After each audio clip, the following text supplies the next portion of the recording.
guys to be here, so thanks for having me. So the title of the talk is The Safest Way to Feel Safe. And this idea of exuding a sense of safety and energizing and extending out and expanding out a sense of safety from our center came to me a few weeks ago when I was thinking about how most people don't feel safe to be able to connect and join with people who they have differences with. The reason that the worldly belief in separation seems so strong and so impenetrable is because people feel that they're being threatened in some way if they join past our differences, if they get past the appearance of our differences, be it racial, cultural, borders, whatever it may be. There's a sense of fear there that in some way I'm not going to be safe if I open myself up to these differences out there that I've been trained to believe. I've been trained to believe that there is a danger there in some way.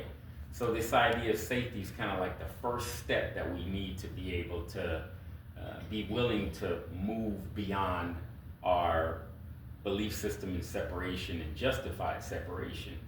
And I'm glad that Frank opened with the reading and the reminder about September 11th being a National Day of Prayer. I remember, talk about contrast, I remember our president at the time, George W. Bush, after the 9/11 attacks occurred and there was such fear-mongering going on about Muslims in this country and all of this suspicion and fear, our president at the time went to a Muslim mosque in New York, took his shoes off as his custom, and prayed in the Muslim mosque in a time when there was such an invitation to be fearful and attacking of brothers and sisters simply because of the story we've been trained to.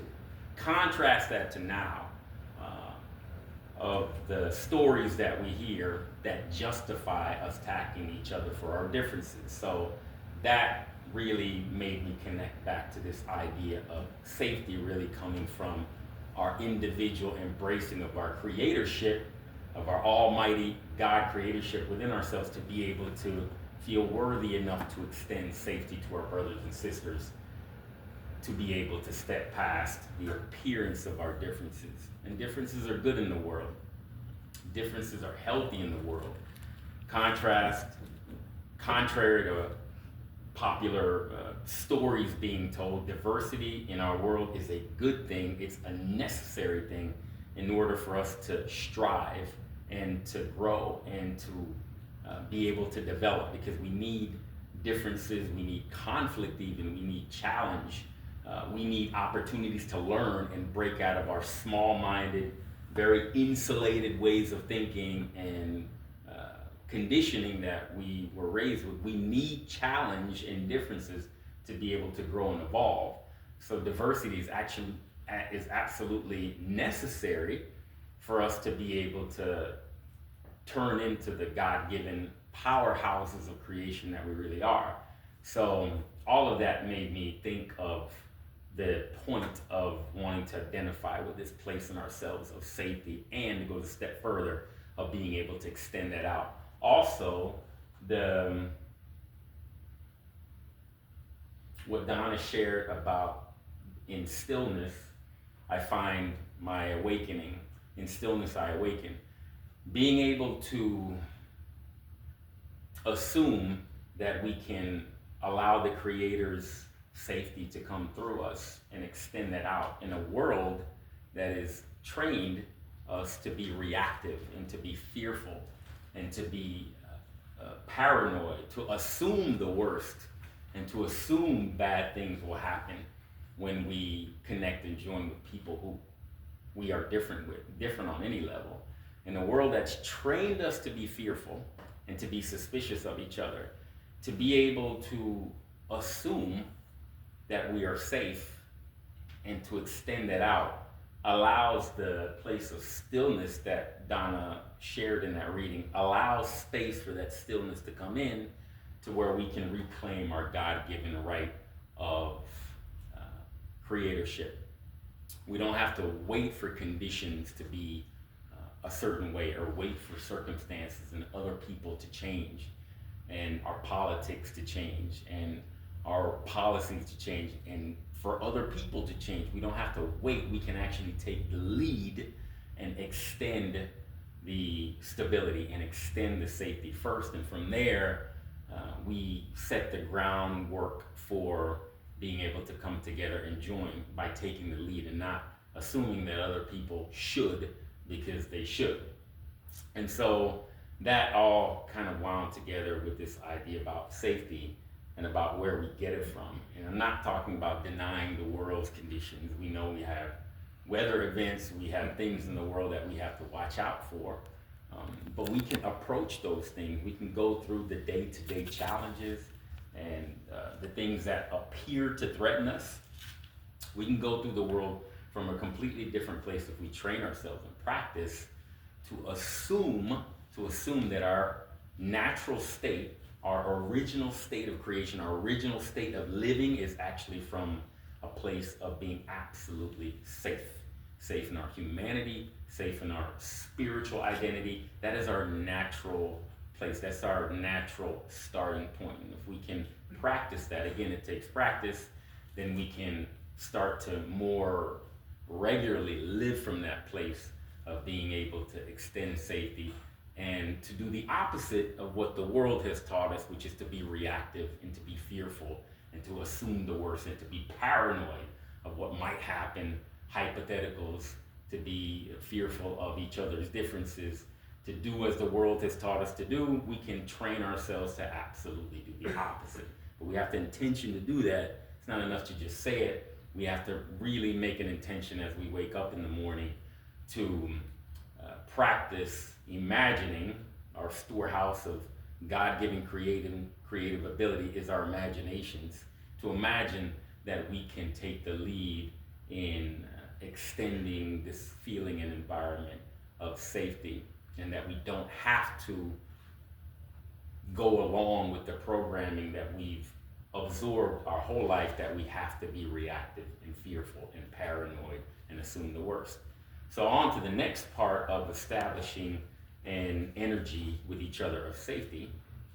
And the cool thing is that we can do this without saying a word. We can extend that feeling and spirit of divine safety and a divine stability without even saying a word. We don't have to debate, or we don't have to philosophize, or we don't have to theorize. We can just quietly in stillness extend a place of divine certainty and security and safety if we practice it. At times it feels like we're pretending, at times it might feel like we're faking it, but we all know how to imagine. We all have wild imaginations that we let run all day long and we don't train them. In fact, our imaginations and the worldly mind has trained us to feel prisoner and to feel slave to our minds, but we can turn it around.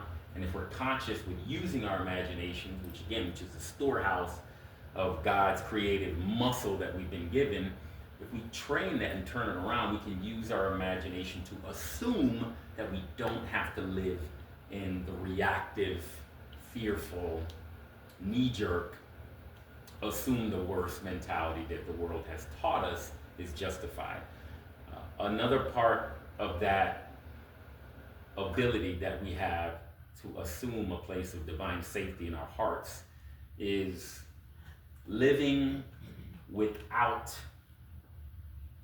taking on emotion. I'm going to revise Neville Goddard's words a bit. I remember Dr. D spoke to Neville Goddard's teachings about law of attraction. There was one talk that I found from Neville Goddard. I listened to him every morning that really stuck with me. I mean, it hit hard. He talks about being emotionless. Being emotionless. And in metaphysics, if you mention being without emotion, that kind of runs counter to a lot of what we've been taught about embracing our emotion and appreciating our emotion, loving our emotion, our feelings, and all of that. And he was very clear and very, very, he made emphasis that as a human, we can never be without emotion or without feeling. That would not be helpful, to deny our emotion.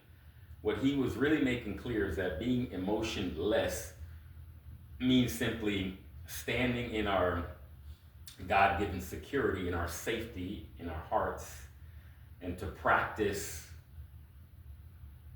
not feeling that we have to react to all of the stimulus that we get bombarded with all day long.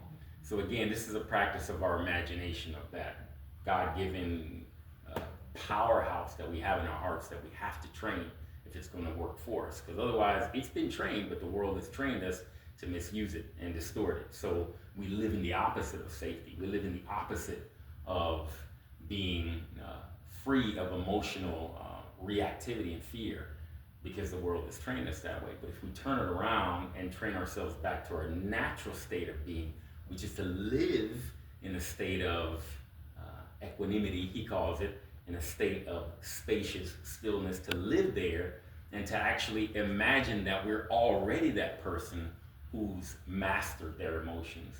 Not to say that we're going to get there someday.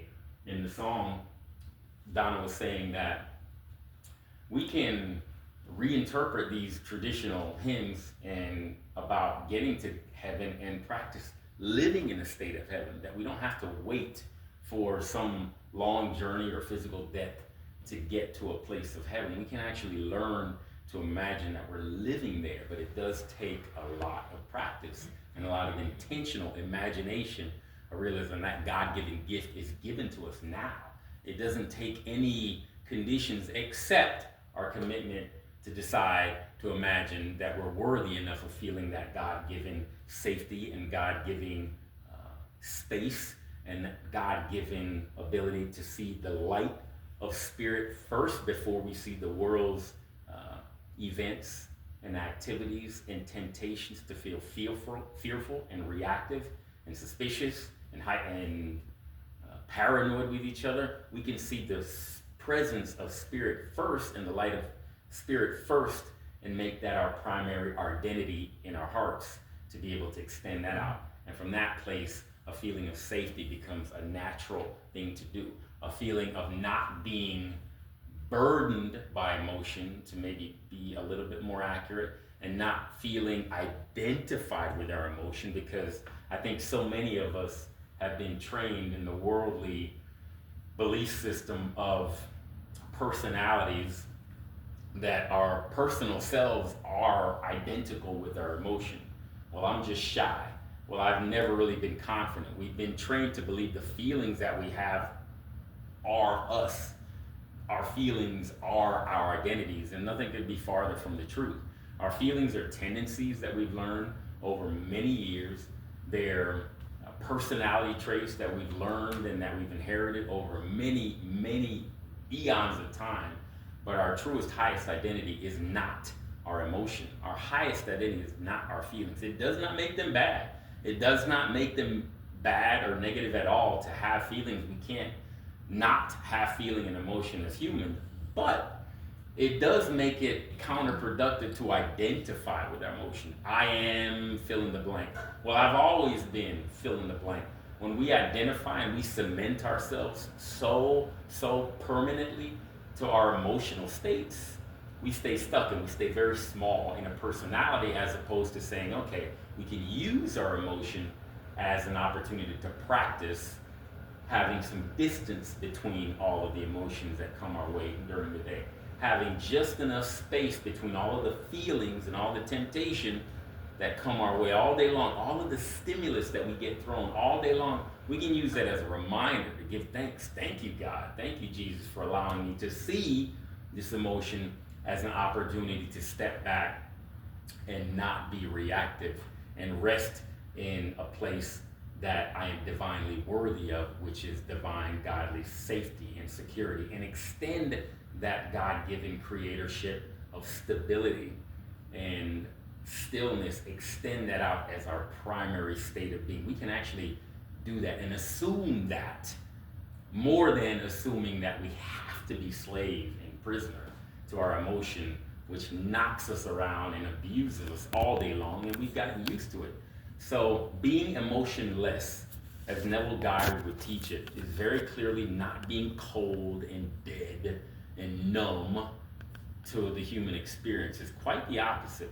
If we can practice assuming that we are not tied to being reactive, and if we could just practice assuming that we're already the master of our emotions and the emotions aren't masters of us, if we can assume that in our imagination and extend that and practice that over and over, then the world becomes the reflection of that new assumption of security. But again, we have to practice that. And I'm been pretty obsessed by this teaching for the past week since I've heard it, because I've been listening to it every day on YouTube when I get up, because it's so counter to what we've been taught about embracing the emotion and being with the feelings. And but there's a place where if we're going to be practical in our spiritual journey, that we have to get some space between the emotion, human tendency to get lost in emotion and to analyze and to assume the worst and to run movies in our minds and to go into fear, what if, hypothetical scenarios all day long that keep us really stuck and really small, that we can learn to give some space to that movie of life and to look at everything as an opportunity to see in my mind the temptation for being limited and being small, and to use that as a reminder to turn away and to imagine this God-given power that we have in us to be without the burden of the emotion, to be more clear, I guess, to say to be without the burden of emotion, to be without the chains of emotion, to be without the weight and the prison of emotion and feelings that we've known our whole life because we've identified with it. So that part struck me about being emotionless. And again, to qualify, we're not saying anything about being unhuman or being distant emotionally. Quite the opposite. When we can step past being identified and being chained to our emotion and our feelings, we can actually live so much more fully and so much more expansive and so much more in a natural state of levity and power, because our assumed state, our natural state of living and being, now becomes one where safety and divine security and divine stability, all the things that the world circumstances do not give us and can never give us, all of those things become our normal way to live and exude and extend out to everyone around us. And so I just invite you to ponder that because it made quite the impact on me, where I want to go back to this teaching over and over again. And I'm really enthusiastic about extending that further because I do think we've been distorted with this idea that we have to chain ourselves to this emotional whirlwind that we experience all day, and we don't. We can use the emotions, but they don't have to use us. So I will close with this, and to remind us all that our power and our strength and our greatness does not come from being powerful over each other. It comes from recognizing the power we have through each other. Power and greatness comes from recognizing, how am I the same as this brother and sister that I'm having differences and conflict, maybe that I'm afraid of? How am I the same as this brother and sister that I have a lot of grievances to, or I have a lot of attack thoughts against? How am I the same as them? Our power comes in getting past the appearances of our difference, and we do need our differences in the world, and growing into our sense of joined union of the spirit of the heart of God, where we all reside. And that's our power. Our courageousness and our bravery comes from getting past our differences and seeing our joined sense of one spirit and one heart. It's cowardly to assume that we have to attack each other based on our differences. It's cowardly. It is courageous and great to be able to assume that we have to get past our differences and see the light of God where we are all joined. That's my invitation to you. So I appreciate everybody for being here. Acknowledge yourself for taking time to hear this. Thank you.